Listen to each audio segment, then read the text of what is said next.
tarde. Eu sou Maria Aparecida Rodrigues da Silva Barbosa, sou enfermeira, professora da Faculdade de Enfermagem da UFMT, Campus Cuiabá. Estou aqui hoje para falar sobre depressão pós-parto com vocês. Bom, para início, eu vou falar sobre puerpério, né? Algumas considerações sobre o puerpério para que vocês me acompanhem nessa trajetória. Então, o puerpério é o período que se inicia 1 a 2 horas após o parto e dura cerca de 6 semanas, abrangendo um processo de regressão das modificações sistêmicas provocadas pela gravidez. De uma maneira mais abrangente, nós trouxemos essa definição, que é um momento de transição psicossocial da gestação e parto para uma nova condição que inclui um processo importante e subjetivo de ressignificação de si, do próprio corpo, das relações familiares e sociais e uma nova inserção mediada pelo complexo fenômeno da maternidade. Com a chegada do bebê, do recém-nascido na família, ocorrem mudanças na dinâmica familiar. As rotinas, as atividades da família mudam em função da chegada desse nenê. Todo o contexto familiar se reorganiza para atender esse bebê. E aí começam a acontecer alguns problemas, Que a atenção nesse período geralmente se volta à criança que acabou de nascer. A mulher passa toda a gravidez, sendo alicerçada, assessorada o tempo todo, e aí quando ela acaba de ter o filho, esse filho que se torna o centro da atenção na família e muitas vezes até dentro do hospital, do ambiente hospitalar. Na atenção básica, geralmente isso não muda, Então é comum a mulher ficar à sombra do filho, onde as necessidades dela são colocadas em segundo plano, E isso acontece por quê? Por conta da idealização da maternidade, onde os interesses da mãe e da criança são vistos como idênticos. Então, a mãe, os interesses da mãe, eles são percebidos através das necessidades do bebê. A mãe vive em função do que o recém-nascido necessita. E isso pode partir dela, da família dela e dos serviços de saúde. São previstas na atenção básica apenas 1 ou 2 consultas de acompanhamento, com ações direcionadas à criança, ao cuidado dela e à lactação. Em ambulatório, isso acontece no ambulatório de atenção pediátrica ou no acompanhamento ao acompanhamento da involução gravídica em ambulatório de atenção obstétrica. Ou seja, essa mulher, a partir do momento que ela tem o filho, ela desaparece dos serviços de saúde. A gente quase não vê mais essa mulher, que frequentemente ela aparecia quando ela estava grávida. E quando ela aparece, a atenção é muito voltada ao recém-nascido ou ao lactente, na medida que ele vai crescendo. Quando esta mulher chega para falar de algumas dificuldades que ela está tendo, em relação a ela mesma, em relação às questões emocionais dela, a gente nota que os profissionais não têm o preparo adequado para atendê-las, tá? Até porque eles não são preparados durante o pré-natal para que eles deem atenção a esses aspectos emocionais da mulher, Então, as dificuldades dessa mulher, elas são as dificuldades sociais e psicoemocionais, elas são resumidas à escuta das queixas dessas mulheres. E nesse período, que é um período de crise, o puerpério, ela faz parte do ciclo vital, e como todo ciclo vital, nós temos períodos de crise onde nós fazemos os enfrentamentos, né, das situações que nos são colocadas. E o nascimento, ele é considerado como um período de crise, onde a mulher ela vai ter que aprender ou reaprender novamente a caminhar, a lidar com aquela situação, né, nesse período onde ela está.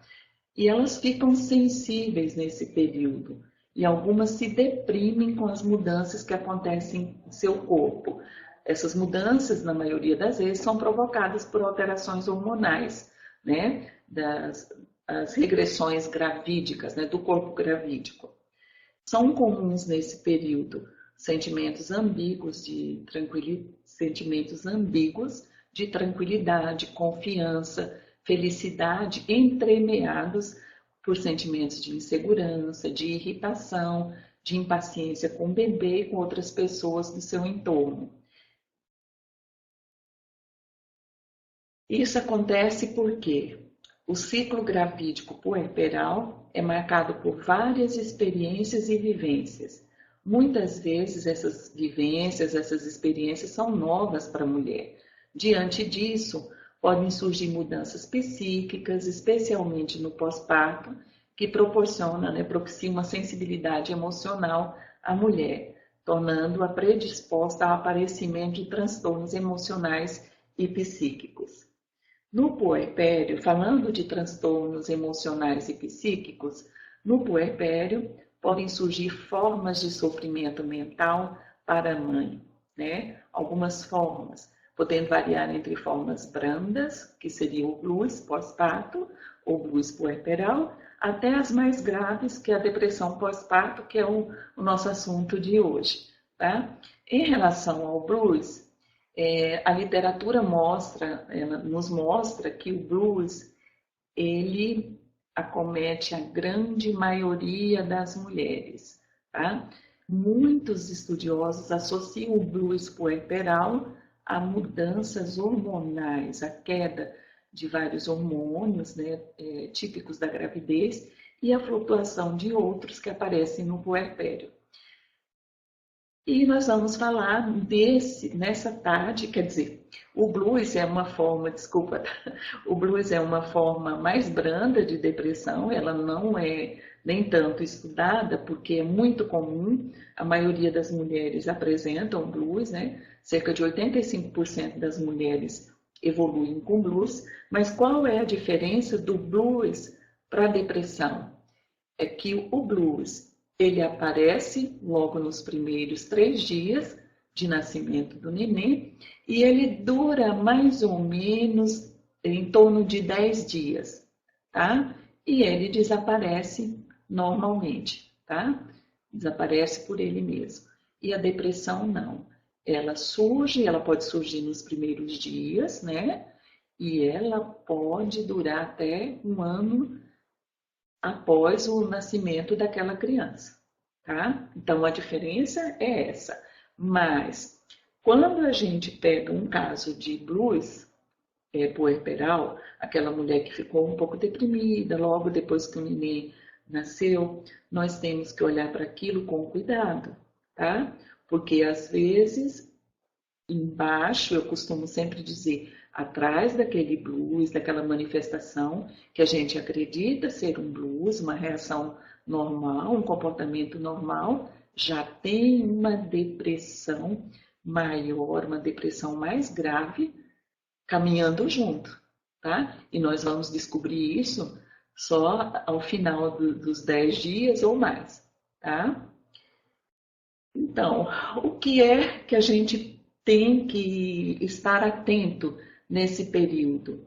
Abordar a questão da abordagem do puerpério, né? Abordar o processo puerperal de maternidade de maneira mais ampla, visualizando a puérpera como mulher, com suas diversas necessidades, somadas às necessidades do seu filho recém-nascido e da família. Olhar aquela mulher diferente do que a gente costuma ver, né? Não em função do filho, mas olhá-la como um sujeito único, né? Diferente, separado daquele filho. Tá? Em relação à depressão pós-parto, Bom, o termo depressão pós-parto é qualquer episódio depressivo que ocorra nos meses que se seguem ao nascimento do bebê. Então, qualquer depressão que a mulher tem, que ela é diagnosticada, né, depois do nascimento do bebê, é considerada como depressão pós-parto. Existem alguns autores que consideram a depressão desde um mês após o parto até um ano após esse evento, nesse evento de nascimento, e outros que consideram seu início ainda na gestação. Na verdade, quando a gente pega vários artigos sobre depressão pós-parto, nós vemos várias definições de depressão pós-parto em relação ao período que começou. E a definição mais recente que nós temos encontrado, que a depressão pós-parto ela pode se iniciar já na gravidez, no último trimestre de gravidez. Tá? Tanto que no último manual diagnóstico estatístico de transtornos mentais, na quinta edição, já se considera a depressão pós-parto como periparto. Significa que já estão considerando a depressão que se inicia na gravidez como depressão pós-parto. E acredito também que o nome daqui para frente vai mudar como depressão periparto. Nesse tipo de problema, né, de doença, tá? Cerca de 2/3 dos casos de depressão, né, eles se resolvem ao longo do primeiro ano, tá? E mais muitas ultrapassam o primeiro ano, tá? Nós tivemos casos de mulheres que o bebê já tinha 3 anos e ela ainda estava ciclando com a sintomatologia da depressão. Isso acontece nos casos onde não é tratada adequadamente. Em relação aos aspectos clínicos, nós temos vários sintomas que podem compor o quadro da sintomatologia depressiva, tá? Eu costumo sempre falar que a depressão pós-parto, ela é dissimulada, a sintomatologia ela é dissimulada, tá? Então, a gente não consegue definir de cara se é ou não. Então, a gente precisa acompanhar um tempo mais para definir se aquela mulher ela está mesmo com depressão pós-parto ou é só um período de muito estresse na vida dela, tá? Então, os sintomas, eles variam de tristeza, a perda de prazer e de interesse nas atividades antes prazerosas, alteração de peso e ou apetite. Por exemplo, nem mulheres, elas ganham peso. Algumas mulheres perdem peso, ficam extremamente magras. Nem todas as mulheres ficam sem apetite. Algumas mulheres comem muito. Então, a gente tem alterações de peso, tanto para ganho excessivo de peso, quanto para perda excessiva de peso. Nós temos aquelas mulheres que se alimentam em relação a volume, quantidade, muito, e aquelas mulheres que não conseguem se alimentar. Em relação às alterações do sono, nós temos as mulheres que não conseguem dormir, nós temos as mulheres que dormem demais e nós temos as mulheres que dormem, mas acordam sempre cansadas, ou seja, elas dormiram, mas não conseguiram entrar no sono profundo, que é o sono que as deixam mais descansadas. A agitação ou retardo psicomotor também é uma característica. A sensação de fadiga, a irritabilidade, sentimentos de inutilidade ou culpa, dificuldades de concentração ou para tomar decisões, né? Às vezes decisões simples, né? Falta de concentração para resolver e para entender coisas simples, tá? Essa falta de concentração a gente consegue ver bastante naquelas pessoas que usam muita intelectualidade, né? Então, um dos primeiros sintomas que aparecem nessas mães é a falta de concentração para ler. Elas reclamam que elas não conseguem ler mais que uma página e entender o que estão lendo. A diminuição da energia, tá? Elas podem desenvolver tarefas de cuidados ao recém-nascido, de cuidados a outras crianças de casa, do ambiente familiar, mas elas fazem aquilo com muita dificuldade. E nem sempre isso é percebido, porque a mulher ela tem introjetado que ela, enquanto mãe, enquanto dona de casa, enquanto mulher, ela tem que dar conta daquilo, independente da forma como ela esteja, né? Então, ela começa a desenvolver as atividades, mas com muita dificuldade, mas não deixa de desenvolvê-las. Pensamentos obsessivos relacionados aos cuidados e saúde do recém-nascido. Aqui a gente sempre encontra aquelas mulheres que só elas sabem cuidar do filho, só elas que querem cuidar do filho, tá? O estado físico do filho tem que estar impecável, nada pode fugir ao controle.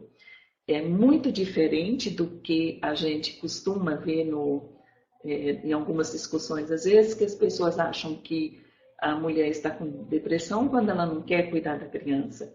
Então, ela pode estar com depressão, ela não quer cuidar da criança, mas ela também pode desenvolver essa outra forma, né? Obsessiva de cuidados. Então, nem tanto ao céu e nem tanto ao mar. Tem que ter um ponto de equilíbrio. Os sentimentos de que são mães inadequadas, ruins ou sem amor pela criança, também um dos sintomas que elas apresentam. Elas se cobram muito, né, do desempenho do papel materno. A diminuição da energia, eu já falei lá em cima, está repetido aqui. Pensamentos de morte ou suicídio. Gente, isso é mais comum do que a gente pensa, tá? A mulher com depressão pós-parto, isso passa quando elas chegam ao fundo do poço, como elas costumam falar, e essa possibilidade ela passa na cabeça dela, tá? Só que muitas não falam abertamente, mas elas deixam nas entrelinhas, tá? Que aquilo ali está sendo muito difícil para elas. E que uma forma de resolver essa situação seria elas se matarem, né? Desaparecerem, né? Daquele ambiente. E elas também começam a pensar nesta possibilidade quando elas veem que a sintomatologia da depressão pós-parto, o comportamento que ela está tendo com a família, está fazendo com que a família sofra. E ela se sente incompreendida e não consegue sair daquele ciclo de problemas que ela vai provocando e que vão sendo provocados nela, tá? E também os sintomas somáticos, né, que podem aparecer, tá? Eu tive uma informante de um estudo que eu fiz, que mais adiante eu vou falar para vocês, que ela desenvolveu uma hemiparesia no rosto, né, como se fosse um AVC.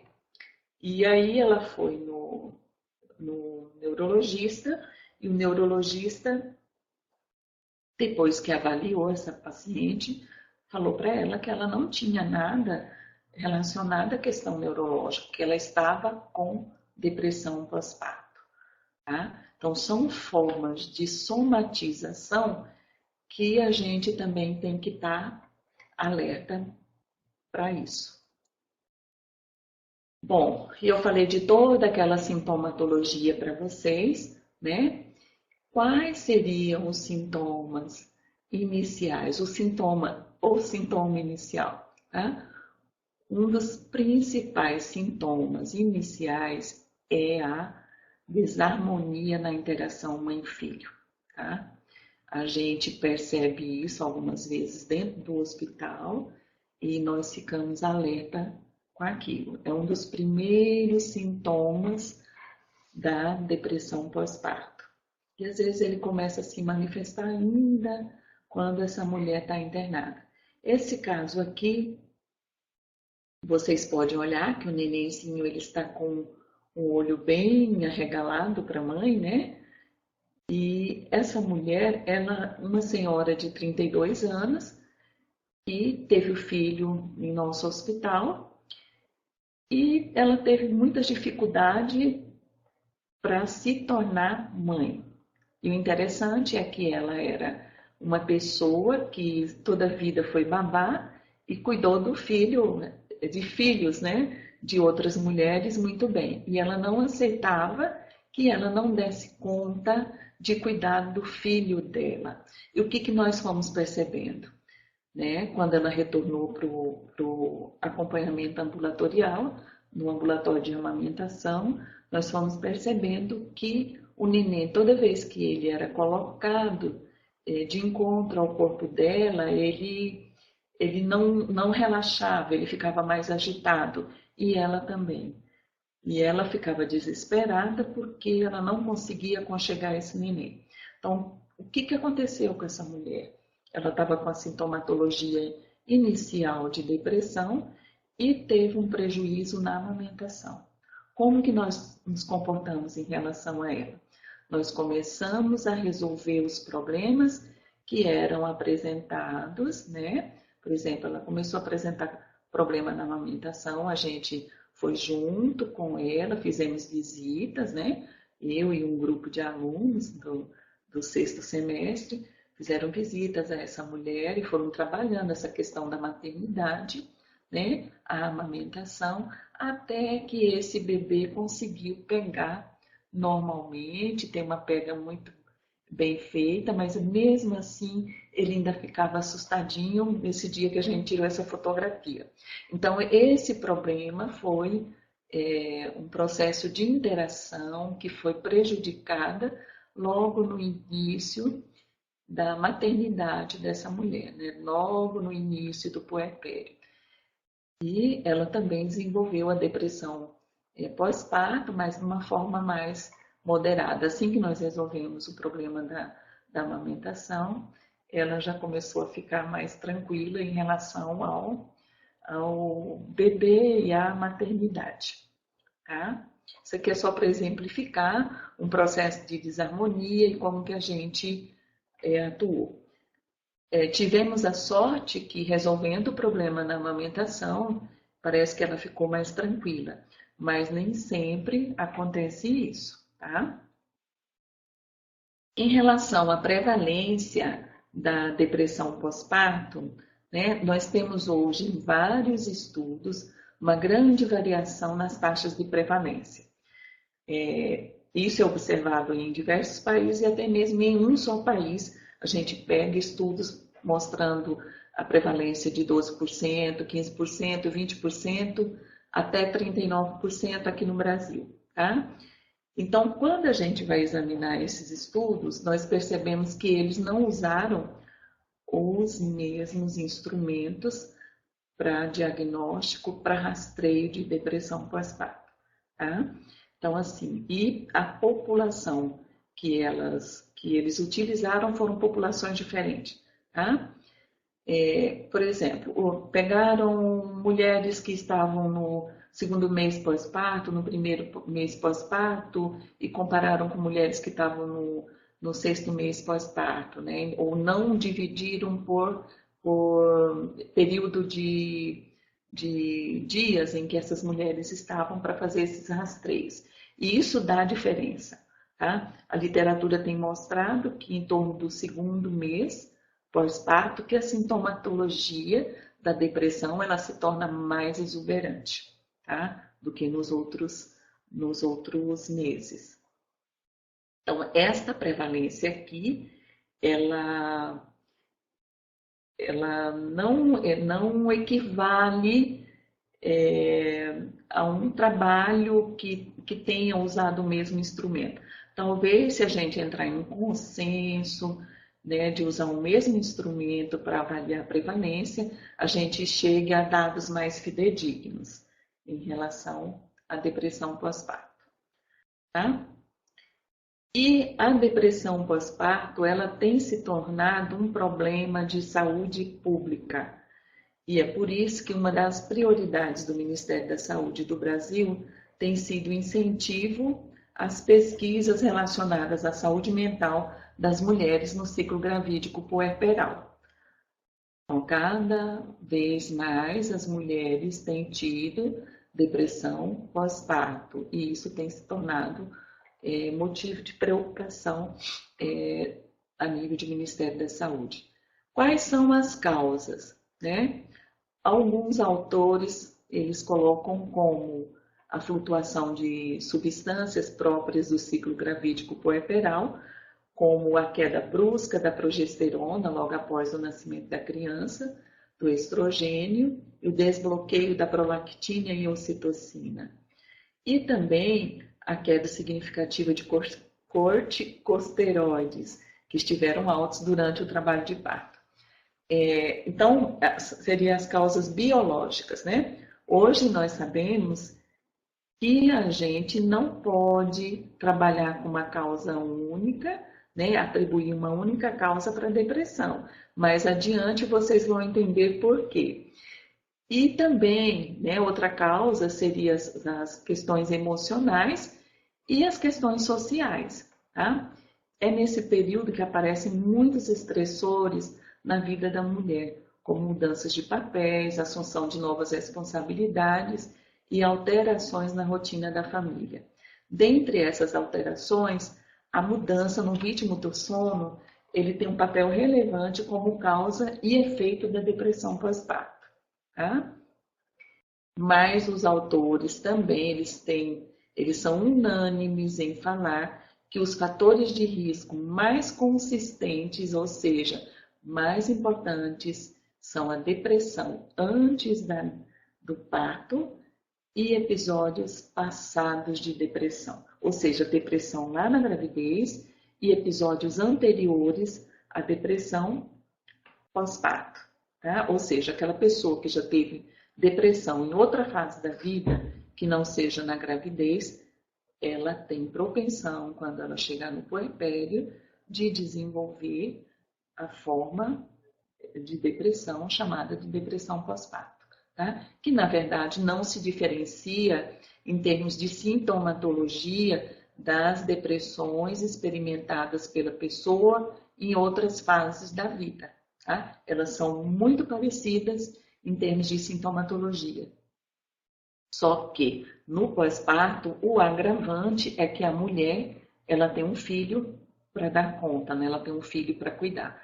E no momento que ela não está dando conta de cuidar nem dela mesma, né? Se ela estiver com depressão pós-parto. Bom, como em outros transtornos, o que eu acabei de dizer, né?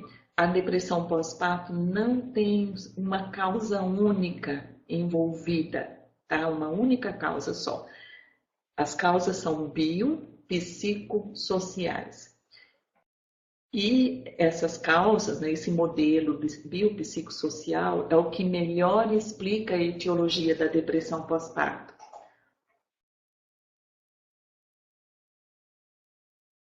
Em relação aos fatores de risco, nós temos aqui uma série de fatores de risco, né, identificados na literatura.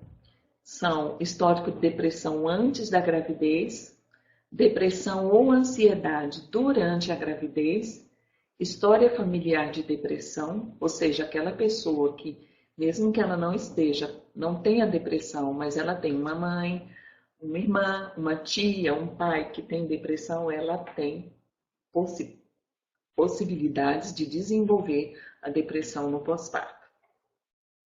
Eventos traumáticos e estressantes durante a gravidez, durante o parto ou no período pós-parto.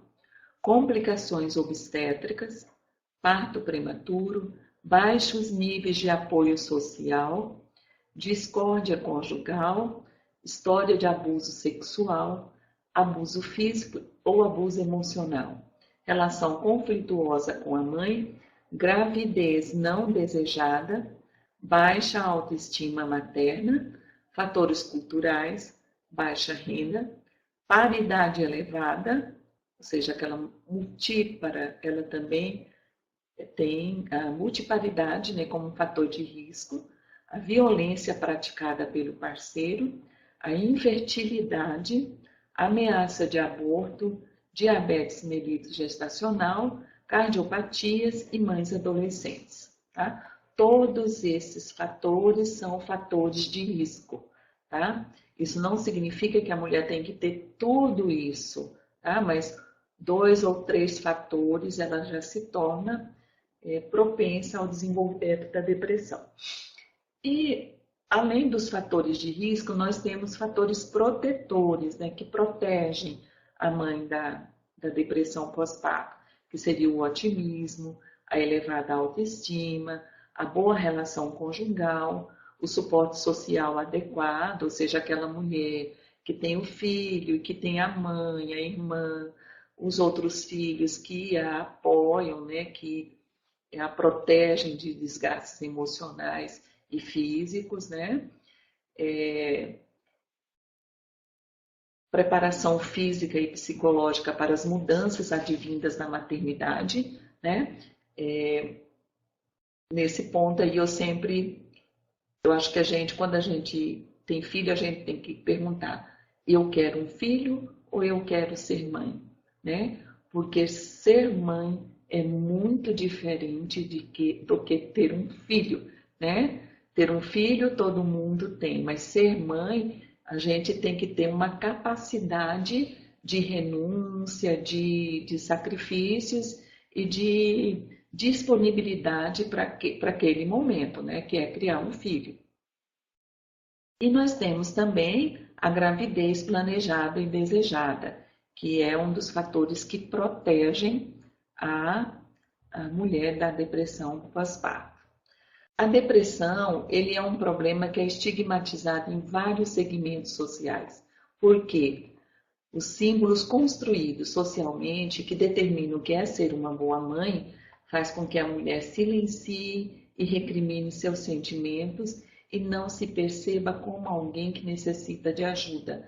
A primeira coisa que a família fala ou outras pessoas falam quando aquela mulher começa a dar sinais que a maternidade está sendo estranha para ela, está sendo difícil, não está sendo prazerosa, o que as outras pessoas costumam sempre fazer? Você tem que dar graças a Deus que você teve um filho sem problemas. Você não precisa, não pode estar reclamando. Você fazendo assim, você não está sendo uma boa mãe. Geralmente é isso que as pessoas dizem para as mulheres, né? Então essa mulher ela acaba silenciando e se recriminando por causa dos sentimentos dela, né? E aí ela acaba engolindo toda aquela sintomatologia, aqueles sentimentos que ela está tendo em relação à maternidade. E é aí nesse ponto que a gente tem que ouvir e dar espaço para que aquela mulher fale o que é que está se passando com ela. Porque é só ouvindo que a gente vai ter capacidade, né? Que a gente vai ter elementos, né, para ajudar essa mulher. E nos últimos 20 anos, tem havido um crescente reconhecimento de que, para algumas mulheres, a gravidez pode ser acompanhada de muitos transtornos, em particular pela depressão. E esse conhecimento segue no sentido contrário ao da crença amplamente difundida de que a gravidez é um período de alegria para todas as mulheres. E não é. Nós temos mulheres que ficam felizes com a gravidez e mulheres que não ficam felizes. Mulheres que estão felizes no pós-parto e mulheres que não estão felizes no pós-parto. Então, esse modelo de mãe que a tudo atende, que não tem dificuldades, né? Ele destoa desse outro modelo de mãe que precisa atender às diversas necessidades dos filhos. Agora você imagina esta mãe ainda trabalhando, né? Então, esse modelo a gente tem que procurar não atender a esse modelo, porque isso aqui não existe. Nem todas as mulheres elas se comportam dessa maneira com o filho, tá? Nem todas as mulheres têm condições de estar bem o tempo inteiro. Então, quando a gente vai, como que eu vou descobrir que essa mulher ela tem fatores de risco que podem levá-la a ter depressão? Vocês que estão na estratégia da saúde da família, eu acredito que vocês constroem genogramas de família, né? Então, quando você constrói um genograma de família, você começa a perceber situações de estresse, de sofrimento em alguns membros da família. Eu peguei essa moça aqui como a pessoa índice, né, da família. Então, de alguma forma, que vai afetar alguém ou todos dessa família, tá? Então, assim, alguns problemas que acontecem entre pai e mãe ou só com o pai e que respingam, refletem no crescimento, né, no desenvolvimento emocional dos filhos, tá? Ou que veio, às vezes vem até de avô e avó, algumas situações que provocam dificuldades emocionais nos membros da família. Pode atingir um só ou pode atingir várias pessoas daquela família, tá? Indo mais para frente, eu trouxe algumas situações de um trabalho de doutorado que eu desenvolvi há 4 anos e eu entrevistei famílias de mulheres com depressão pós-parto. Eu queria saber da experiência dessas famílias em relação à depressão pós-parto. Mas primeiro eu fiz o genograma dessas mulheres, tá? Então a mulher A que desenvolveu, todas essas mulheres desenvolveram a depressão pós-parto e todas de forma moderada a forma grave, tá? Então a mulher A, ela foi vítima de violência física na infância praticada pela mãe. A mãe batia nela com couro, aqueles couros grossos, né? Ela batia nessa criança, era uma criança, e ela foi violentada pela mãe dela quando ela era criança, tá? Ela teve uma gravidez não planejada, ela foi abandonada pelo namorado na gravidez, olha outro fator de risco, né? Que é a falta de apoio social, né? Sangramentos e anemia durante a gravidez, ela cursou a gravidez dela tendo ameaças de aborto e com quadro anêmico bem importante. Ela evoluiu para um parto fórceps, que para ela foi extremamente traumático, e ela teve dificuldades financeiras durante toda a gravidez, porque esse namorado que a abandonou na gravidez não queria se casar com ela. Era um namoro de muito tempo e ela acabou provocando a gravidez, tentando resolver a situação, tá? Então, olha só, ela teve uma vida sofrida na infância, ela teve uma gravidez que não foi das melhores, né? Foi um período gestacional muito difícil, com muitos sofrimentos, e eu perguntei para ela quando que ela se percebeu diferente, né? O que que aconteceu? Ela me disse, eu chorava muito e eu me sentia incapaz de cuidar do meu filho, e eu comecei a ter muita impaciência com ele, tá? Essa moça, ela morava numa república e ela teve o apoio das pessoas que moravam junto com ela. Tá? Então, ela desenvolveu e os primeiros sintomas que ela experimentou foram esses: choro intenso, sentimento de incapacidade para cuidar do filho e impaciência. A outra mulher, qual que é a história dela anterior a tudo? Ela tinha um pai controlador que tolhia e controlava toda a família. Então, tudo passava pelo crivo dele. Ninguém podia fazer nada e todo mundo era podado. Ele controlava todos dentro de casa. Ela se preparou toda a gestação para ter um parto normal e acabou que na hora ela foi induzida ao parto cesárea. Então ela se sentiu destituída do direito de decidir sobre como o filho dela deveria nascer. E ela teve uma situação muito ruim no pós-parto. Ela foi deixada nua na maca dentro do centro cirúrgico e ela me dizia completamente nua e todo mundo que passava ali me via e eu me pedia para que as pessoas me cobrissem, porque toda a vida eu tive pudor com o meu corpo e de repente eu me vi nua no meio de um monte de pessoas que eu já conhecia, tá? E ela teve dificuldades no manejo da amamentação. Quando eu perguntei para ela o que ela percebeu, ela falou: desde quando eu fui deixada nua, eu já comecei a perceber que eu fui ficando diferente, que aquilo me deu uma ansiedade e um desespero muito intenso, né, de estar totalmente exposta no meio de um monte de gente.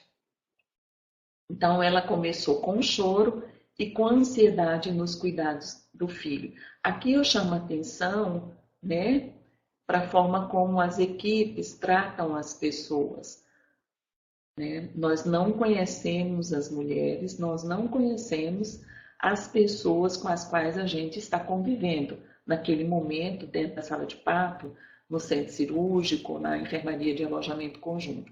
Então, seria bom, né, que a gente protegesse mais essas mulheres, tá? Olha só, foi a exposição dela do seu corpo nu que a partir desse momento ela começou a perceber que ela não ficou bem. Tá? E o que a maioria dos profissionais pensam é que quando a mulher acaba de ter filho, ela deixou de ser o que ela era, né?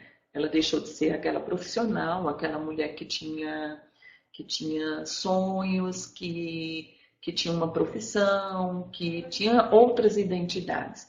Então, a maior parte do que acontece é que a identidade materna ela fica prevalecendo em cima das outras. É como se te falassem para fechar tudo e se preocupar agora que você é mãe. Então, você tem que expor todo o seu corpo, expor as suas mamas, né? Não tem problema você ficar nua.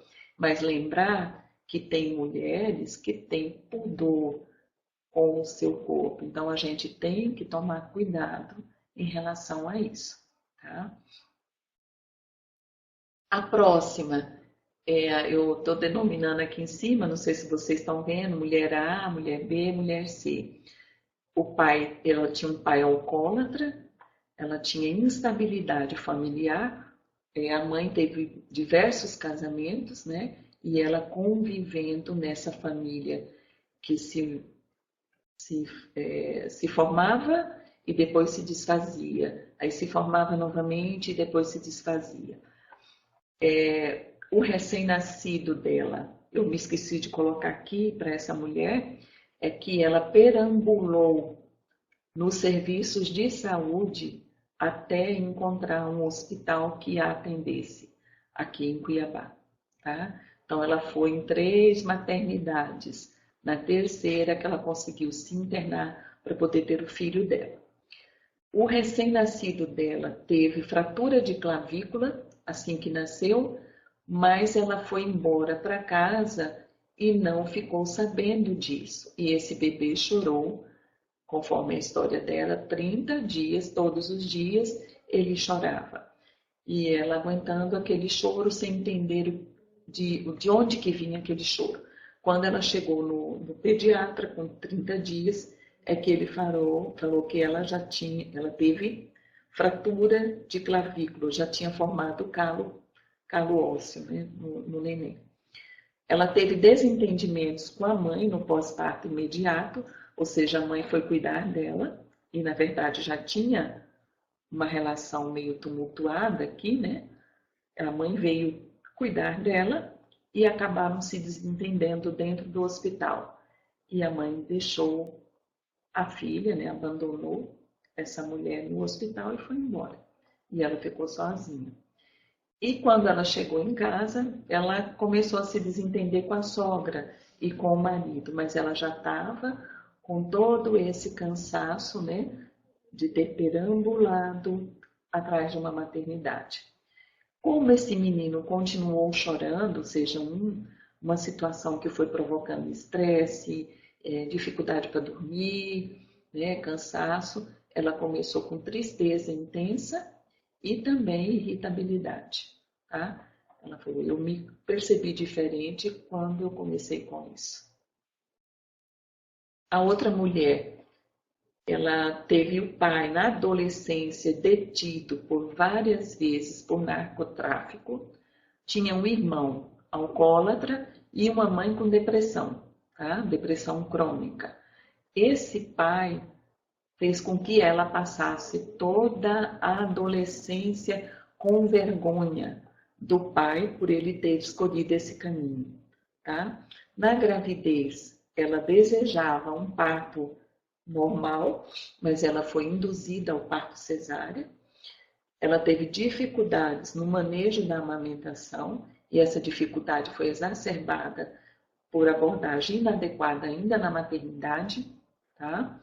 A equipe que atendia essa paciente no hospital, eles deixaram claro para ela que ela só ia embora quando ela conseguisse amamentar direito aquela criança. E isso foi deixando-a estressada. Ela não teve apoio do cônjuge no puerpério porque o marido dela adoeceu. Ele tinha um problema cardíaco e que se agravou durante o puerpério. E o filho desenvolveu refluxo gastroesofágico. Então, ela tinha uma série de problema anterior, né, que se agregou aos que aconteceram no parto, tá, que a levaram à depressão pós-parto. Então, ela começou com choro, com sentimento de incapacidade para cuidar do filho, que foram os primeiros sintomas que ela teve.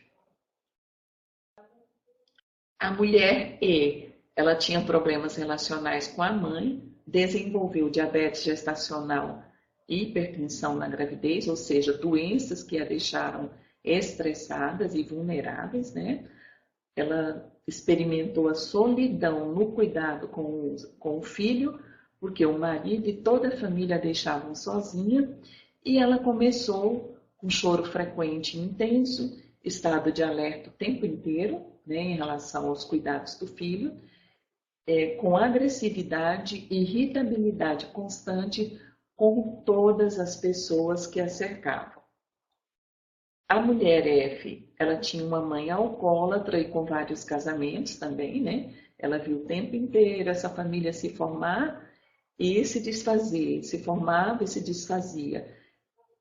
Foram vários casamentos, assim como a outra anterior que eu disse a vocês. Ela ficou sobrecarregada fisicamente durante a gestação, né? Ela foi muito exigida pelo marido durante a gestação. Ela ficou sobrecarregada também durante o nascimento do neném e após, né? Ou seja, no período puerperal. Sofreu violência da sogra, né? E foi abandonada pelo marido. E ela começou com dificuldade física em realizar tarefas simples. Ou seja, pelo que ela disse, ela entrou em exaustão física e não conseguia estabelecer vínculo com o filho. Essa mulher, ela deu o filho em adoção para a sogra dela. Tá? Ela se desentendeu com a sogra e lá no período que ela desenvolveu a depressão, ela não conseguiu estabelecer vínculo com o filho. E acabou que a sogra assumiu o filho e ela deixou com a sogra mesmo. A mulher G, ela teve depressão em vários membros da família, ou quer dizer, vários membros da família dela tinham depressão pós-parto, desculpa gente, tinham depressão, tá? Várias pessoas da família dela tinham depressão. Ela tinha uma relação conflituosa com a mãe e uma relação distante com o pai. Na gravidez, ela teve ameaça de abortamento e teve hipertensão. Ela evoluiu no pós-parto com infecção puerperal.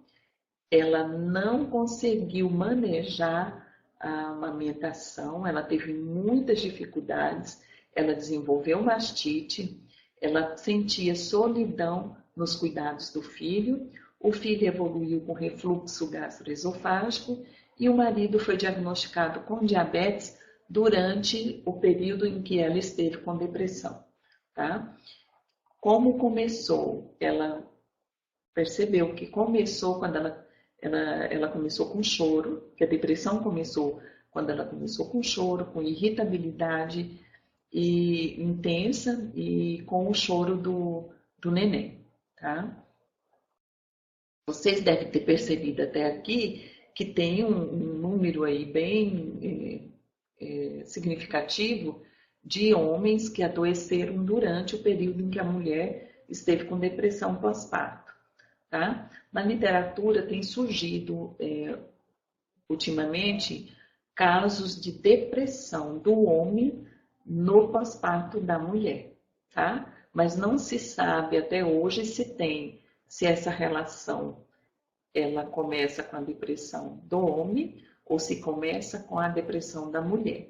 Mas os estudos estão mostrando que eles têm uma relação, mas não se sabe onde começa. E nesse estudo, eu peguei alguns homens que adoeceram, né? E a maioria da sintomatologia da depressão nos homens, ela é de origem somática, né?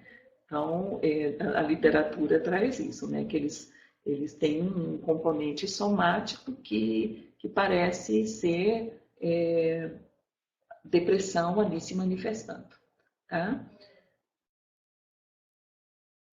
Do mesmo modo, nós tivemos várias crianças que desenvolveram refluxo gastroesofágico, tá? Não encontrei nada ainda sobre isso, mas isso me chamou muita atenção. A mulher H, ela teve uma violência psíquica, né, do pai na infância. O pai a ameaçava demais, né, a bater, gritava com ela. Ele era muito repressor. A mãe tinha depressão e a avó se suicidou. Ela não sabe dizer por que a avó se matou. Talvez tenha um componente psiquiátrico aí, com certeza deve ter, né? Ela passou uma situação de estresse muito grande na gravidez, que foi a revelação na gravidez de que o marido teve um filho fora do casamento. Então, ela começou a se sentir insegura em relação ao casamento dela, ao marido dela. Ela começou com choro, com exaustão física intensa e queda na produção láctea. Foram sinais que ela percebeu que ela não estava bem. Aqui também, na gravidez, entre uma gravidez, o nascimento de um filho e de outro, ela teve espaço de 1 ano. Ela teve um filho e depois, 3 meses depois, ela engravidou de outro. Tá? Então, ela teve um espaço muito pequeno de uma gravidez para outra. E a mulher J, a mãe tinha depressão e o pai alcoólatra. O filho também teve refluxo gastroesofágico e ela teve muitas dificuldades de manusear a amamentação. O que ela sentia era o medo e a recusa de cuidar do filho sozinha. Ela podia até cuidar, mas tinha que ter alguém do lado dela, que ela tinha medo. E, ao mesmo tempo, ela era obcecada nos cuidados do filho dela. E esta que teve, o pai era alcoólatra e ela tinha vergonha e muita tristeza porque o pai, ele faleceu como mendigo nas ruas da cidade onde ela morava, em Goiás.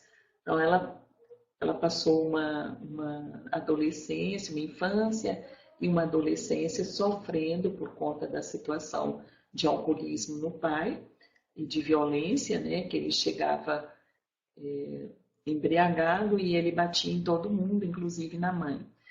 E ela passou toda a juventude dela com vergonha porque o pai morreu como mendigo. Ela tinha um marido controlador, e isso foi bem perceptível no dia que eu fui fazer a entrevista. Teve uma gravidez indesejada, ela não queria ficar grávida, ela sentiu-se muito só nos cuidados da filha no puerpério. Essa mulher teve a depressão no segundo filho. Ela começou com irritabilidade, com impaciência, com choro da outra filha, né, da filha mais velha, e agressividade com essa outra filha que chorava muito. Então, nem sempre as atitudes de impaciência, de dificuldade, a mulher tem com aquele filho que ela teve, com aquele filho que ela desenvolveu a depressão. Às vezes, a sintomatologia de irritabilidade, de agressividade, de rejeição, ela tem por outro filho, tá? Pelo outro filho que está ali convivendo com ela, tá?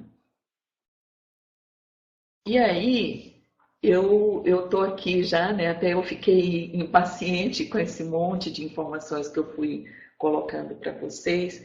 O que é que a gente vai fazer com esse monte de informações, esse monte de fatores, de risco, né? De situações que eu falei para vocês aí, né? Fica difícil a gente trabalhar dessa forma, né? O que que eu faço? Como é que eu faço para identificar que aquela mulher pode ter a sintomatologia depressiva ou não, né? Como é que eu vou fazer? Porque parece que tudo é motivo, né?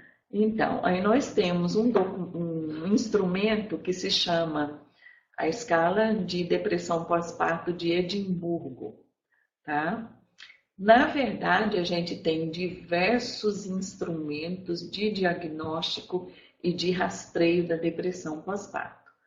Só que no Brasil, para uso, a gente tem a escala de depressão pós-parto de Edimburgo, que ela foi validada no Brasil em mais de 60 países, tá? E ela é indicada pelo Ministério da Saúde para que os profissionais que trabalham na atenção básica a utilizem nos casos para rastreio de depressão pós-parto. Inclusive, o Ministério da Saúde indica que essa escala seja usada desde o pré-natal, tá? No último trimestre do pré-natal, você pode já usar essa escala para rastrear, né? Se aquela mulher tem sintomatologia depressiva ou não, tá? E ela pode ser, você pode dar continuidade, né, no uso delas no puerpério, tá? É uma escala de fácil manuseio, tá? Nós temos outra também, que é a escala de Beck e Tartano, né? Uma escala nova, e essa, para alguns psiquiatras, eles acham até melhor, porque ela pega também a relação mãe-filho, tá? Das características, né, da sintomatologia depressiva, ela aborda também a relação mãe-filho. Mas essa outra escala de Beck e Tartano, ela não está liberada para uso. Ela foi validada, mas ela não está liberada para uso ainda. O uso dela você tem acesso quando você compra os pacotes, né? Como isso sai caro, né? A gente tem levado a escala de depressão pós-parto de Edimburgo, que ela também ela tem uma sensibilidade muito grande e é perfeita, né, para ser usada na identificação da depressão pós-parto. Com uma ressalva, essas escalas elas só fazem um rastreio, elas não fazem o diagnóstico, tá? Mas eu tenho lido bastante em vários artigos que uma pontuação nesta escala de avaliação da depressão pós-parto de Edimburgo, que é essa que eu vou apresentar para vocês, uma pontuação de 13 ou mais já indica que aquela mulher tem depressão. Abaixo de 13, ela tem sintomatologia depressiva, mas acima de 13 já pode ser considerada que ela está com depressão, né, pelas recomendações do Ministério da Saúde. Alguns estudos trazem um ponto de corte menor, de 12 pontos, né? Mas eu prefiro seguir as recomendações do Ministério da Saúde, que o ponto de corte é 13, tá? Mas assim, mesmo fazendo esse rastreio, identificando que essa mulher pelas recomendações, né, pelo ponto de corte recomendado pelo Ministério da Saúde, essa mulher tem depressão, que essa mulher passe por uma entrevista clínica com psiquiatra ou com psicólogo, tá? Para confirmação do diagnóstico. Então, essa escala de depressão pós-parto em Edimburgo, que é a que eu vou apresentar aqui, ela foi desenvolvida na Inglaterra em 1987.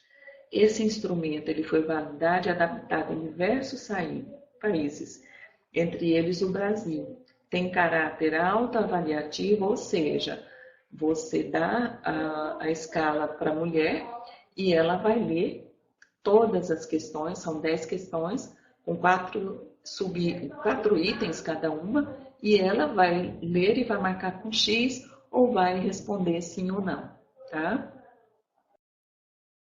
Ela mesma pode ler. Se ela não tiver condições, você pode ler para ela, né, e ir marcando no lugar dela. É específica para o pós-parto e tem caráter autoavaliativo e, além de ser considerada um instrumento de fácil aplicação e interpretação. Então, não há mistério na utilização da escala de depressão pós-parto de Edimburgo, né, chamada como EPDS, tá? Então, ela é indicada, lembrando novamente que ela é indicada pelo Ministério da Saúde no caderno 32, tá, gente? No caderno 32, ele tem uma apresentação dos transtornos de ordem emocional durante o período puerperal.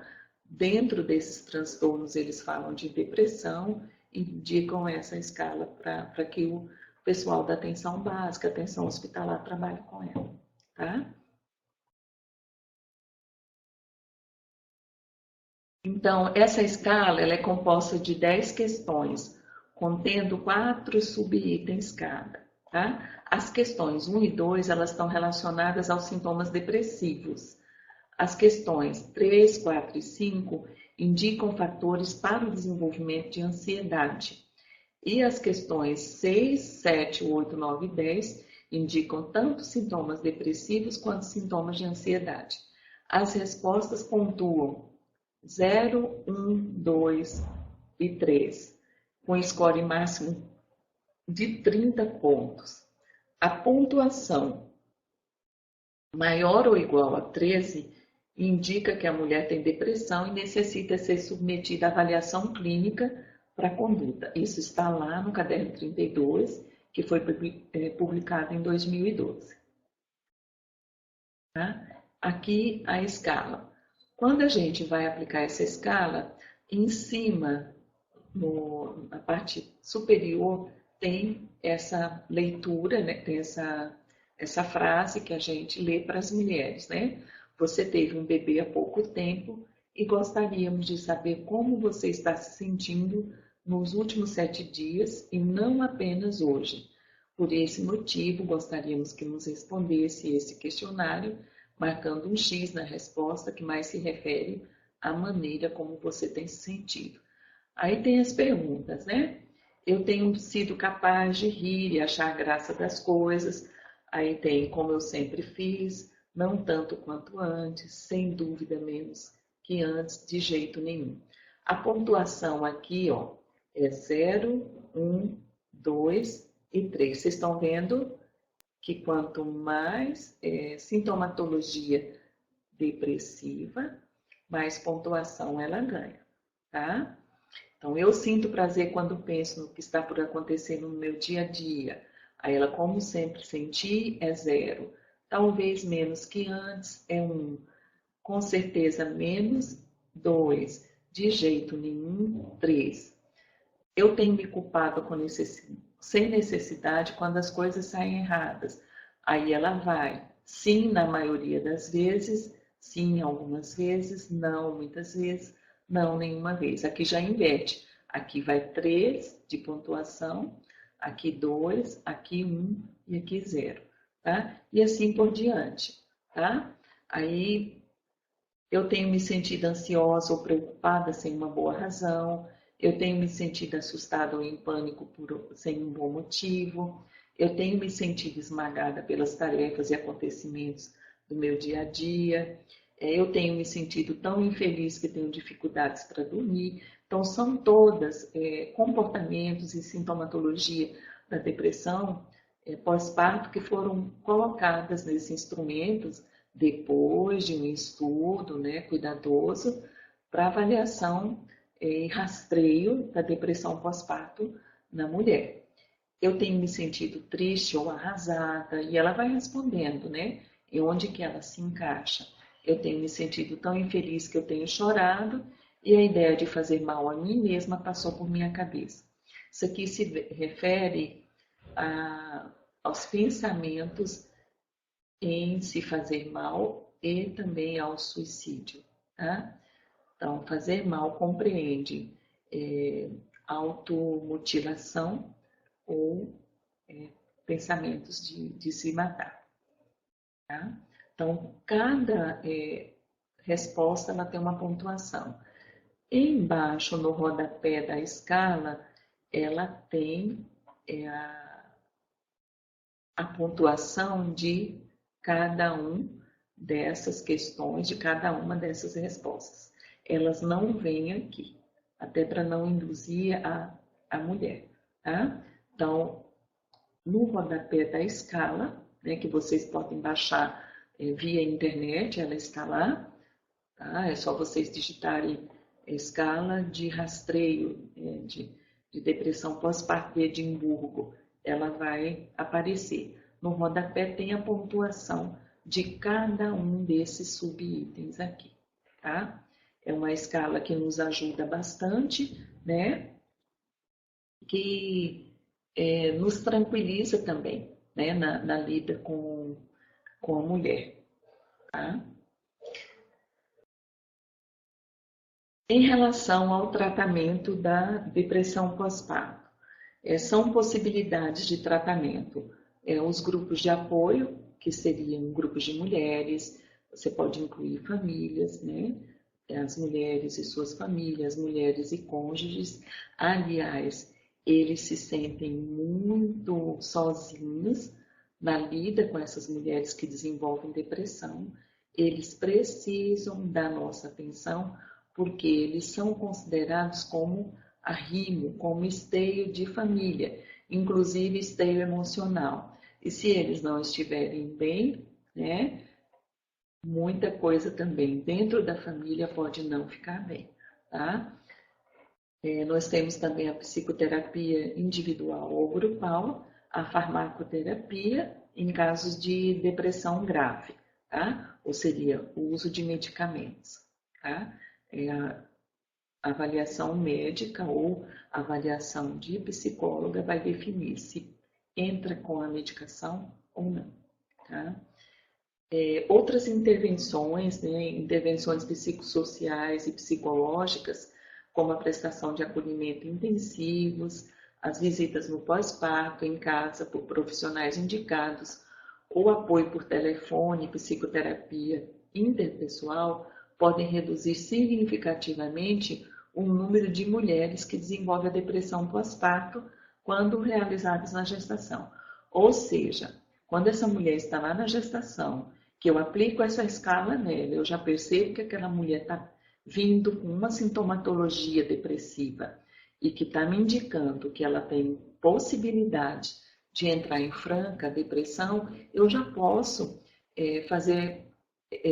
intensificar as visitas a essa mulher, né, e fazer grupos de apoio para conversar sobre as questões relacionadas à maternidade, as mudanças que acontecem, as mudanças emocionais, as mudanças na estrutura de organização da família no período de gestação, né, no que esperar no nascimento do filho. Tá? Essas informações ajudam bastante a mulher a superar as dificuldades que ela possa ter no nascimento do bebê. Em relação às recomendações, né, quanto ao uso de fármacos, ou seja, de medicamentos para mulheres que estejam amamentando e que desenvolveram a depressão, né, há a necessidade que o profissional médico que a prescreve, né, esteja atento e atualizado quanto aos estudos referentes a possíveis efeitos adversos aos recém-nascidos e a eventuais alterações comportamentais em longo prazo secundárias à exposição de alguns antidepressivos durante a lactação. Tá? As mulheres que têm depressão pós-parto, pode continuar amamentando? Pode, desde que o antidepressivo ele esteja de acordo, ele seja liberado para uso na amamentação. E para isso, a gente tem a publicação do Ministério da Saúde de 2014, a edição mais nova, que é a amamentação e o uso de medicamentos e outras substâncias. Nesse manual, nós temos uma gama de medicamentos, além dos antidepressivos, nós temos uma série de medicamentos que a gente encontra na clínica obstétrica, né? No pré-natal, no parto e no pós-parto, e que às vezes a gente pode usar ou não pode usar. Então, nesse manual, ele vem explicando, tá, de forma minuciosa, né? Esses medicamentos eles foram exaustivamente estudados com uma equipe de pediatras e de obstetras, né? E esses medicamentos, eles mais comuns utilizados na clínica obstétrica, e foram classificados como compatíveis com a amamentação, como de uso criterioso durante o período de amamentação e os classificados como contraindicados durante o período de amamentação. Tá? Então, lá no manual de 2012, amamentação e uso de medicamentos e outras substâncias, tá? Amamentação, uso de medicamentos e outras substâncias, existem vários medicamentos, além dos que a gente está falando, que podem ser usados ou não durante o período de amamentação. Então, lá eles trabalham, se você baixa esse manual no computador, você vai ver que esses medicamentos eles estão marcados como se fosse um sinaleiro, né? Um farol, com verde, amarelo ou vermelho.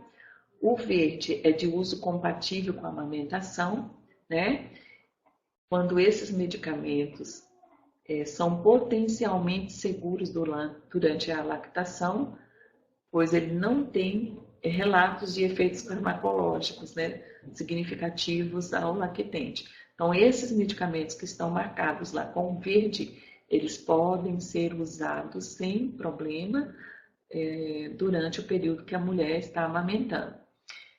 Aí nós temos os que estão marcados com amarelo, que são de uso criterioso durante a amamentação.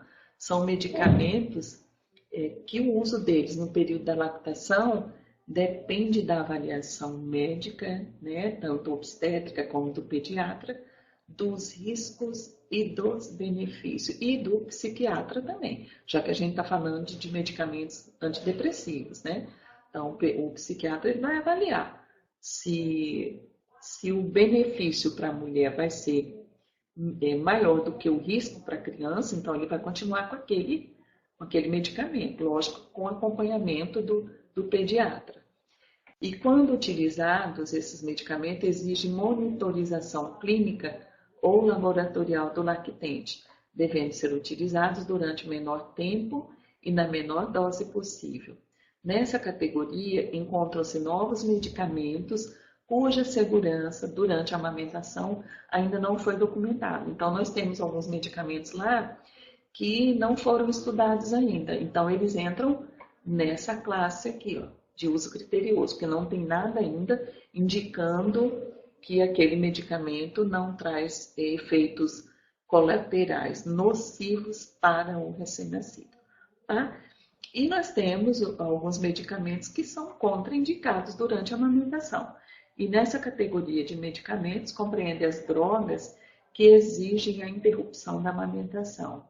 pelas evidências ou risco significativo de efeitos colaterais importantes no lactente. Tá?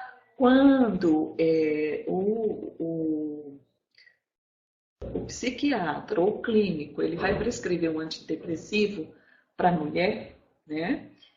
Ele prescreve devendo-se evitar que o período de concentração máxima desse medicamento no leite materno ele coincida com os horários de amamentação. Então, é preferível que esses medicamentos eles sejam usados, prescritos para que a mulher use lá à noite, depois da última mamada que ela dá para o neném, tá? Porque aí, provavelmente ela vai dormir mais e no dia seguinte ela pode ordenhar a primeira mamada e dar as mamadas seguintes para o neném. Ordenha a primeira mamada, joga fora e coloca o neném para mamar direto no peito a partir da próxima mamada, tá? E quais as consequências da depressão não tratada, né? As consequências, elas são muitas, tá, gente? Elas são muito sérias, né?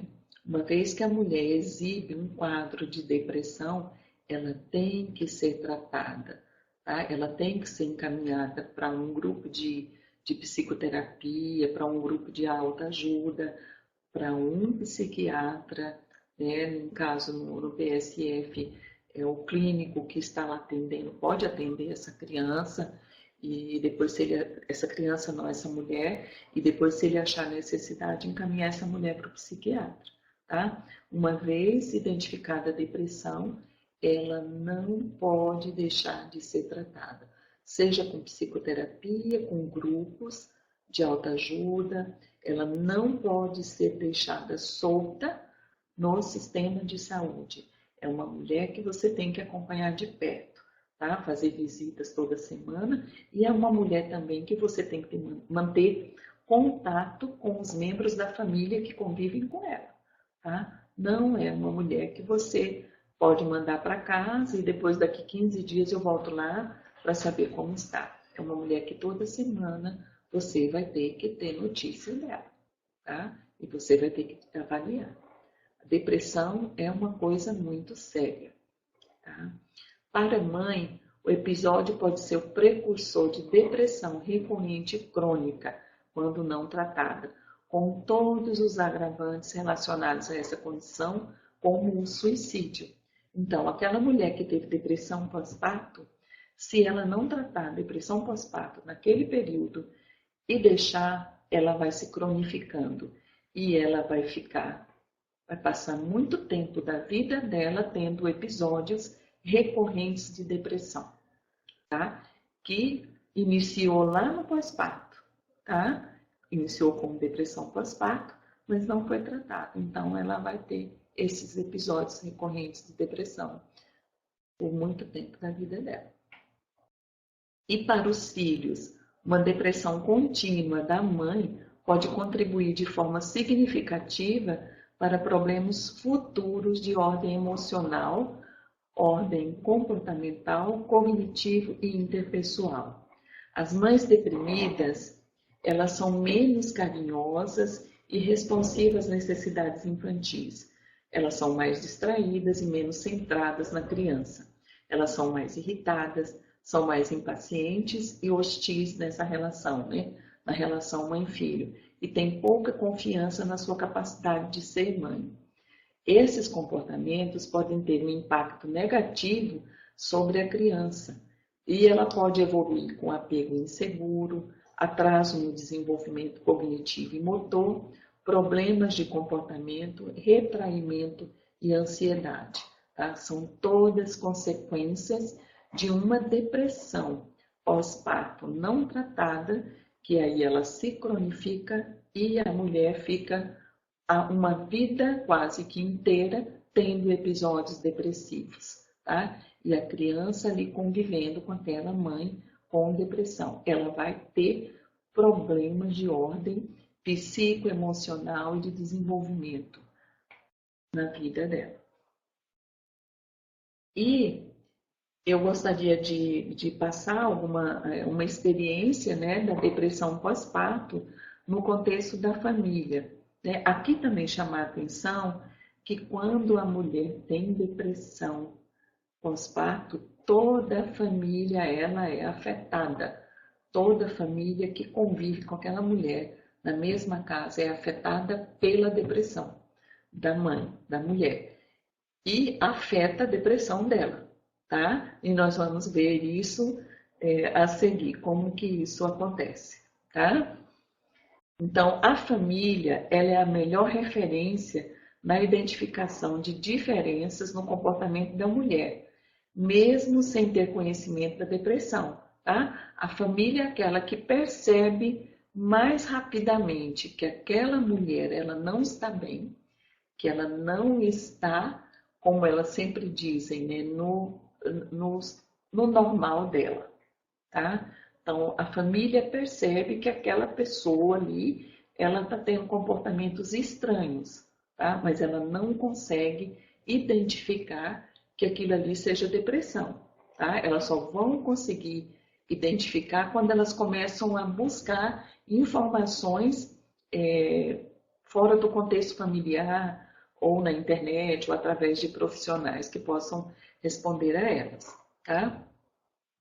Então, a mulher, quando ela está no puerpério, ela começa com algumas dificuldades para a construção do seu papel materno.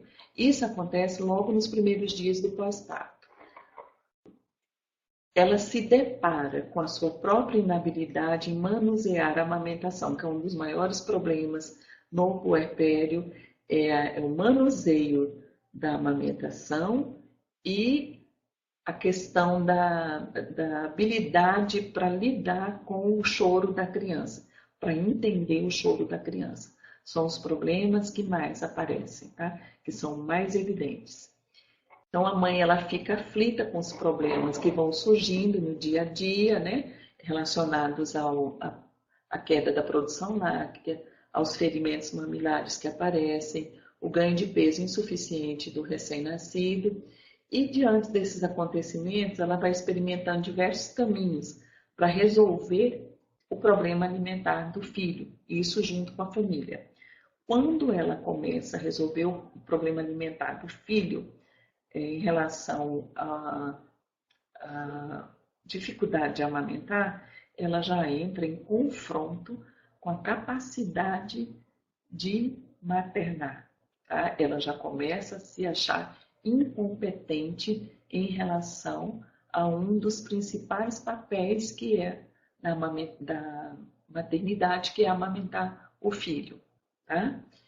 E aí ela parte para a decisão de alimentar o filho de outra maneira, mesmo a contragosto, né? E essa decisão, ela é permeada por sentimentos de frustração, de culpa, de desvalorização de si mesmas em sua competência como mãe, principalmente quando ela começa a comparar o desempenho dela ao desempenho de outras mulheres, ou que a família começa a comparar o desempenho dela com o desempenho de outras mulheres que conseguem amamentar e fazem isso sem dificuldades. Mas a gente tem que lembrar que nós somos diferentes, né? Nós somos mulheres e nós somos diferentes uma da outra. Cada uma de nós temos uma história de vida diferente. Nós não somos iguais, nós somos diferentes, somos pessoas diferentes. E por sermos diferentes, não dá para comparar, né? Não dá para comparar uma mulher com a outra, tá? Justamente por isso, porque nós somos pessoas diferentes, com experiências diferentes. Então, quando ela também se depara com a inabilidade dela de entender e atender o choro do filho, que é outra situação que deixa as mulheres em desequilíbrio, muitas vezes, né? Ela começa a experimentar sentimentos estranhos, né? Diante do choro da criança, né? E esses sentimentos vão de descontrole, de desestruturação de si, de desespero, mediado pela dificuldade de identificar e de resolver o choro do filho, tá? Então, a criança, a única expressão dela, né, que ela consegue nos dizer que ela não está bem, é quando ela chora, né? E nem sempre quando ela chora é o que a gente supostamente está percebendo. Então, nos primeiros dias, para que a mulher, para que a mãe ela consiga conhecer o filho dela, ela não pode estar recebendo opiniões, né, do que pode estar acontecendo com o filho dela.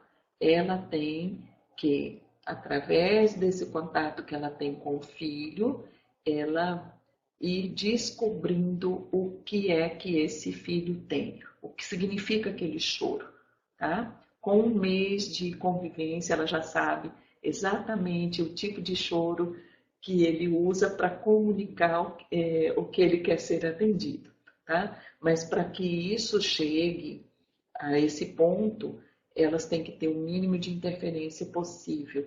E essas interferências, esses palpites, elas provocam ansiedade nessas mulheres. Então, durante o puerpério, a mulher ela precisa de pessoas que estejam próximas a ela e que não opinem sobre a forma como ela cuida do neném. Essas mulheres que eu estou falando aqui, essas mulheres já estavam com sintomatologia depressiva, tá? Então, esses comportamentos que ela tem de dificuldade de amamentar, de inabilidade para atender o choro, de ficar insegura, eles são tidos como normais para a família nessa fase, né? E assim, como se fosse uma coisa típica. Não, é assim mesmo e isso vai passar, tá? Eles encaram esse período, né, que ela apresenta esses comportamentos, como uma fase de adaptação aos eventos considerados comuns à época, né, ou seja, ao pós-parto, ao puerpério. E nesse tempo, o diagnóstico de depressão ainda não foi feito, tá? Mas ela já está vindo ali, tá? Ela já está se fazendo presente. Só que como é comum que a mulher tenha dificuldade de cuidar do filho e ela chore, ela se sinta insegura, então a família trata aquilo como se fosse algo natural. E ela entra numa outra fase, que é da depressão propriamente dita, né? Que ela começa a ter comportamentos que são desconhecidos. Eu considerei isso no meu trabalho como a luta com o desconhecido, ou seja, ela começa a lutar com os sentimentos e comportamentos, ela e a família, com os sentimentos e os comportamentos da mulher em meio à depressão, e a família ainda sem saber que aquilo é depressão.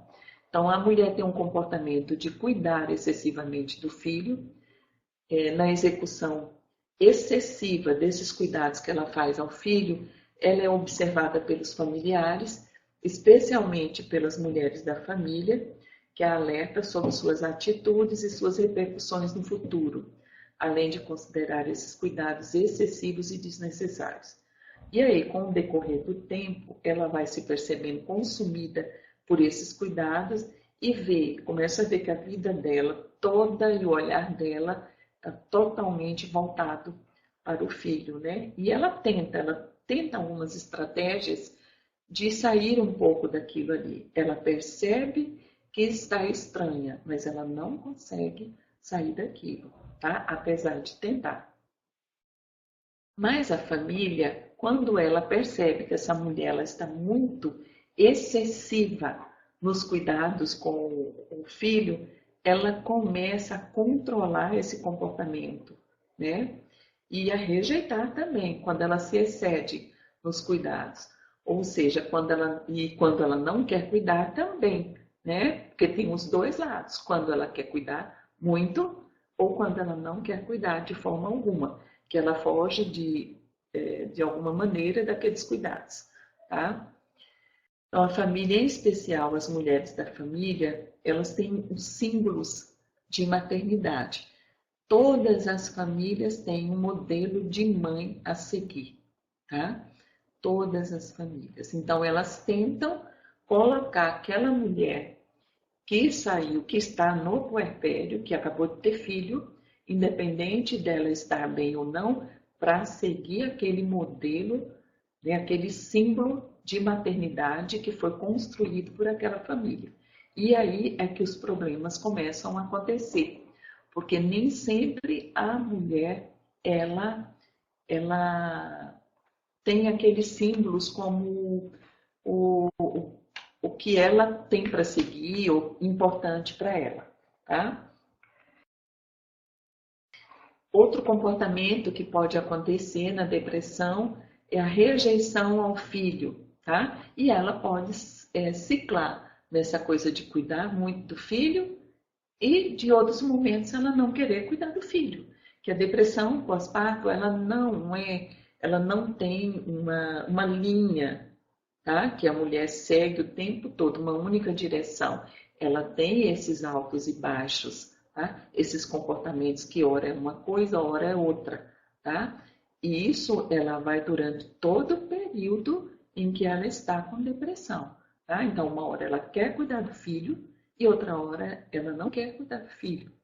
E quando essa mulher recusa explicitamente a cuidar do filho, isso não escapa ao olhar atento das mulheres da família.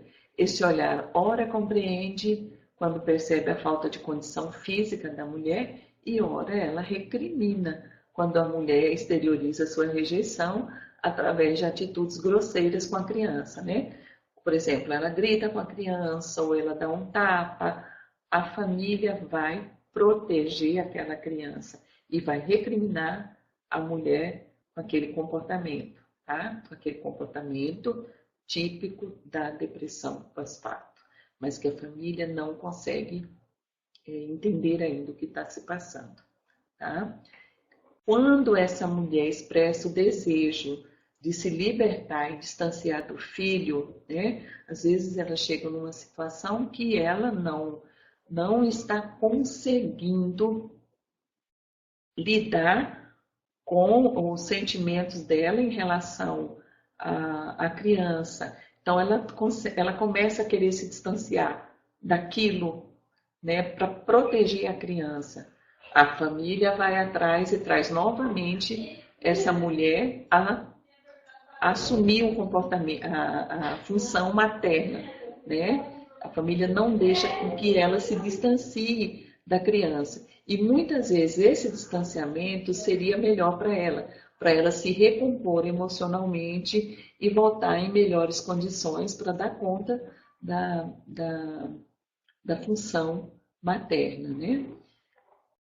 E ela chega também à perda do controle de si na interação com o filho, quando ela se torna agressiva, né? Quando ela não quer cuidar do filho, quando ela se pega pensando em não ter tido aquele filho, tá?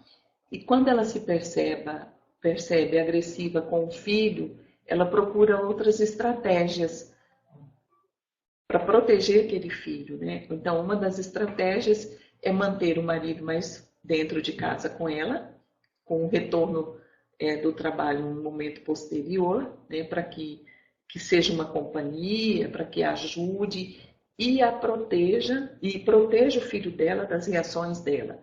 Ela se distancia fisicamente do filho quando se percebe na iminência de agredi-lo e ela busca por contato com outras pessoas fora do entorno familiar, para que ela estando em contato com aquelas pessoas, ela desvie o pensamento delas daquilo que ela considerava como pensamentos ruins em relação ao filho e das atitudes que ela tinha de grosseria com o filho. Então, ela como se ela colocasse outras pessoas para que a vigiassem, para que ela não cometa nenhum dano à criança. Ela também perde o controle dela na interação com as outras pessoas. Nem sempre o objeto da agressividade, da irritabilidade da mulher é o filho que ela teve.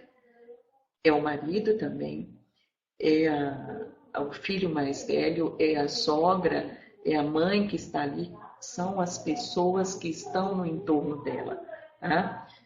algumas mulheres falam que elas parece que elas têm uma outra pessoa dentro delas, que elas desconheciam durante o período depressivo, que aquilo ali que estava acontecendo com ela não era ela.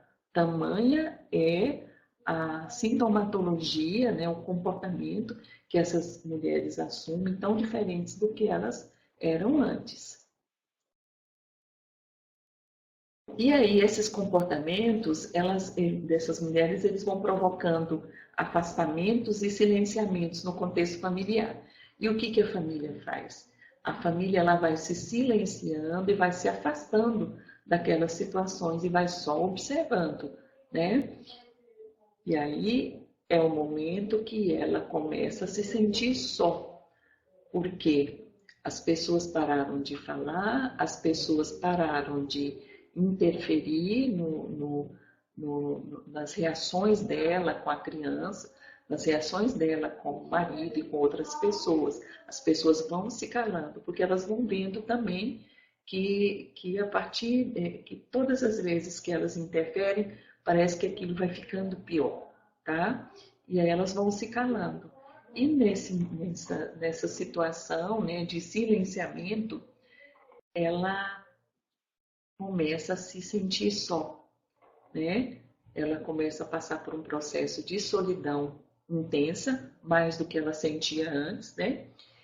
E ela, mesmo que ela tenha um monte de pessoas convivendo no mesmo espaço, ela vai se sentindo só, porque as pessoas não estão mais confrontando o comportamento dela.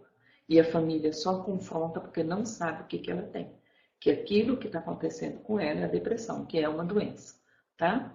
E aí, quando ela chega nesse processo de solidão, ela vai perdendo o controle dela mesma. Quando ela perde o controle dela mesma, ela se descuida, ela não vai ligando mais para a aparência dela, para os cuidados higiênicos, ela se entrega à depressão e ela entra num estado de prostração e apatia e se sente como se estivesse se desligando de si mesma e do ambiente em que ela está vivendo. Tá?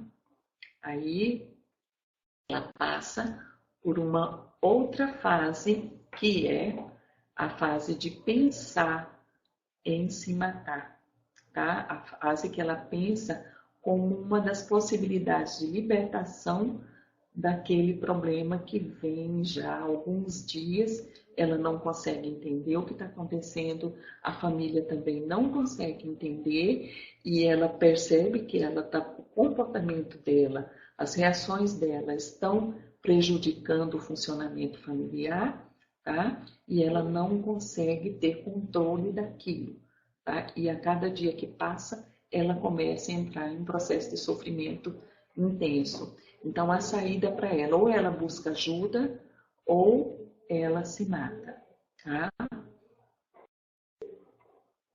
Mas, quando ela pensa na possibilidade do suicídio, ela pensa nessa possibilidade, só que muitas delas, né, a grande maioria, elas pensam no que pode acontecer com o filho dela se elas se matarem, se elas forem embora e deixarem esse filho aqui.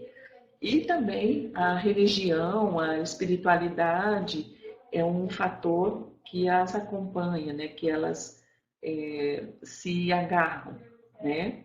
Os preceitos religiosos. Então, as preocupações com o futuro da criança, se elas não estiverem mais, e os preceitos religiosos é que seguram essa mulher para ela continuar a viver sem se livrar, ou seja, para ela não se livrar da vida dela, né? Então, o amor pelo filho, os preceitos religiosos e a preocupação com o futuro desse filho é que faz com que ela se mantenha viva, né, e continue a busca por ajuda, né, e nessa busca por ajuda ela consegue retomar o controle da situação dela, tá? Dela própria, aliás. Tá? Então, quando ela busca por ajuda, ela busca na igreja, ela busca em grupos de oração, ela busca em grupos de autoajuda, em sociedades internas às igrejas, né, de mulheres, que algumas igrejas evangélicas têm sociedades de mulheres, né, associação de mulheres no interior dessas igrejas, e ela busca por auxílio psicológico, por auxílio psiquiátrico. Às vezes, o primeiro médico que ela procura é o obstetra ou é o pediatra, que ela tem mais contato, tá? Então, ela busca de alguma forma por ajuda, para saber, para entender o que está acontecendo. Quando ela busca por ajuda e que ela se percebe cuidada, ela começa a ver a vida de uma forma diferente. E nessa busca por ajuda, está sempre do lado dela são as mulheres da família, independente do que elas têm que fazer, elas se tornam disponíveis para esta mulher que está doente, tá? E na interação com psiquiatras e psicólogos, a mulher se sente respeitada em seu tempo de recuperação, além de se sentir acolhida mediante informações detalhadas sobre o que está acontecendo consigo, sua evolução e possibilidades de recuperação. Neste momento, onde acontece a o auxílio de médicos e psiquiatras, e que a família percebe que essa mulher tem depressão, a família reprograma toda a forma de agir, de ação, né, de atendimento com essa mulher dentro de casa. Ou seja, a família precisa saber que aquele problema é uma doença. Sabendo que tipo de doença é, a família se reprograma no atendimento dessa mulher. Até então, essas famílias elas não têm o entendimento que essa mulher está com depressão pós-parto.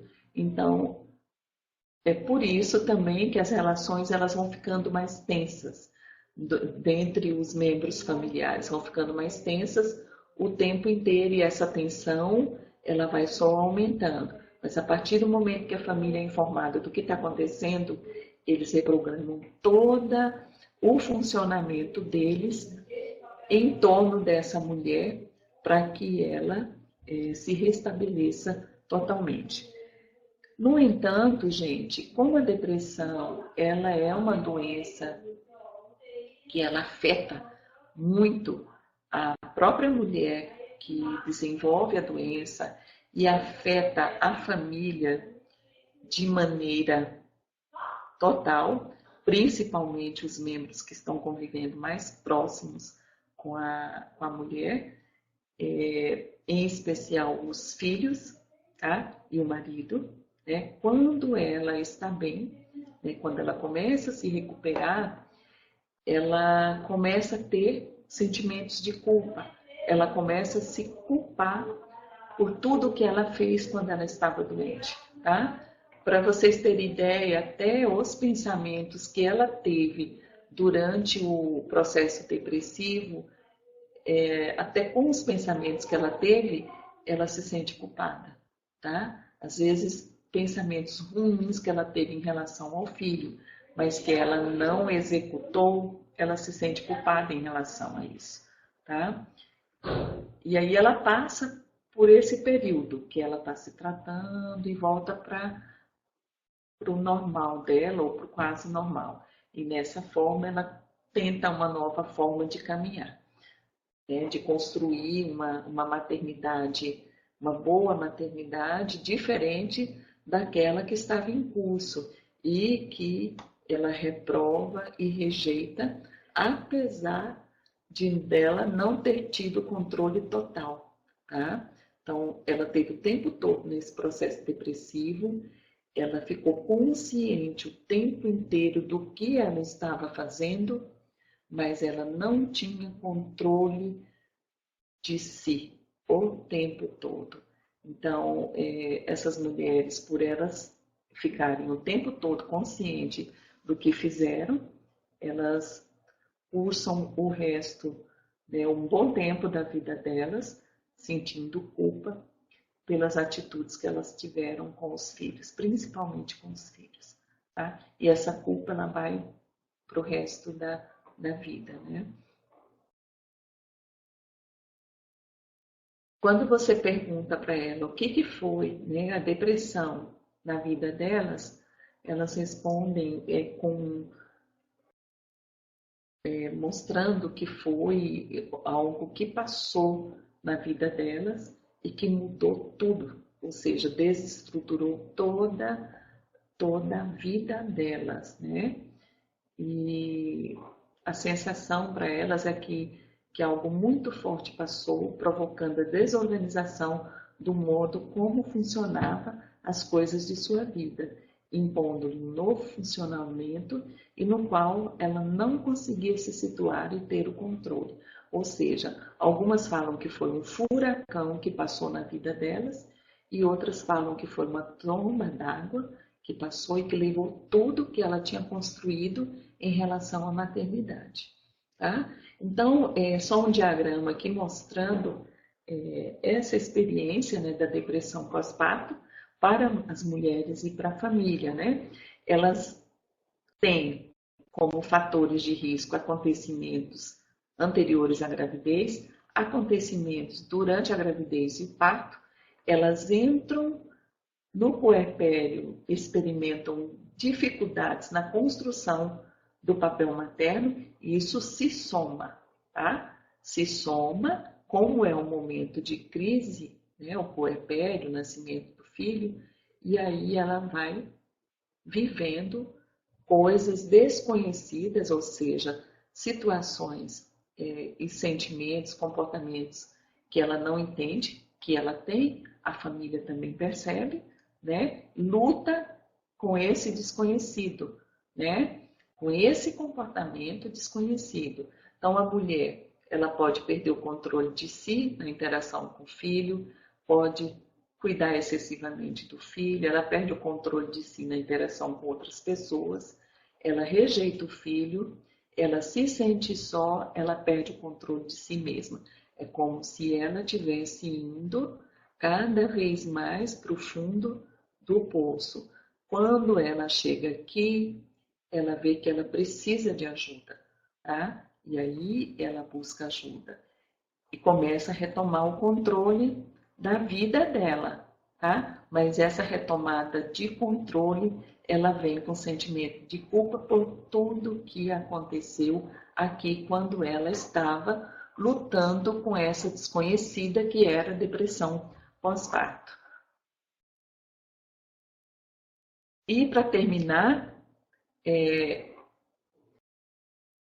a gente acredita, né, que os profissionais que atendem a mulher devem promover espaços de comunicação através de grupos de apoio às mulheres no ciclo gravídico puerperal para discutirem com elas seus sentimentos e preocupações relacionadas a si mesmas em relação à gravidez e ao nascimento do filho.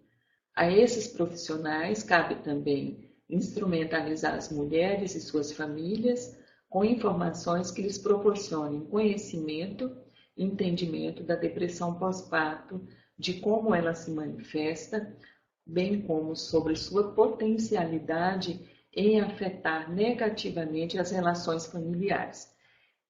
A formação de grupos de apoio, né, pode auxiliar a quebra de tabus relacionados à depressão. Eu sugiro que esses grupos de apoio eles sejam formados no pré-natal, né? Tem gente que acha que no pré-natal a gente tem que falar só de coisas boas. Não, nós temos que falar da depressão. Tá? A depressão pós-parto ela está aí, batendo na nossa porta e a gente tem que falar sobre ela. E falando sobre ela, nós vamos ajudar muitas mulheres que podem desenvolver a sintomatologia no pós-parto ou durante a gravidez.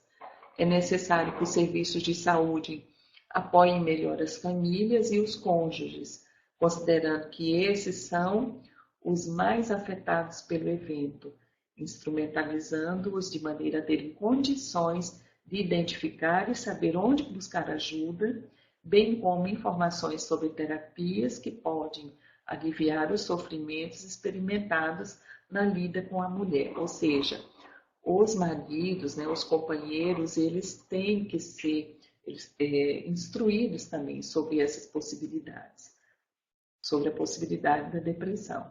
Profissionais da área de saúde costumam enfocar somente elementos positivos do ciclo gravídico puerperal nos contatos com as mulheres. Essa prática pode e deve ser conservada, mas também mescladas de elementos não tão agradáveis como a depressão pós-parto. E para encerrar, o pós-parto é um período de ganhos, de felicidade, de encantamentos, de plenitude, mas também pode se transformar em um período com experiências completamente opostas a essas. E a possibilidade de que isso aconteça deve ser identificado pelas equipes e também revelado às mulheres e família. Foi um prazer estar com você. Eu passei do meu limite, né, do limite da hora, mas quando a gente fala de depressão pós-parto, é muito difícil a gente ter o controle, né? Até porque eu estudei sobre isso e é um assunto que me deixa muito inquieta e que eu gosto muito. Espero ter atingido, né, as expectativas de vocês e agradeço pela atenção. Obrigada.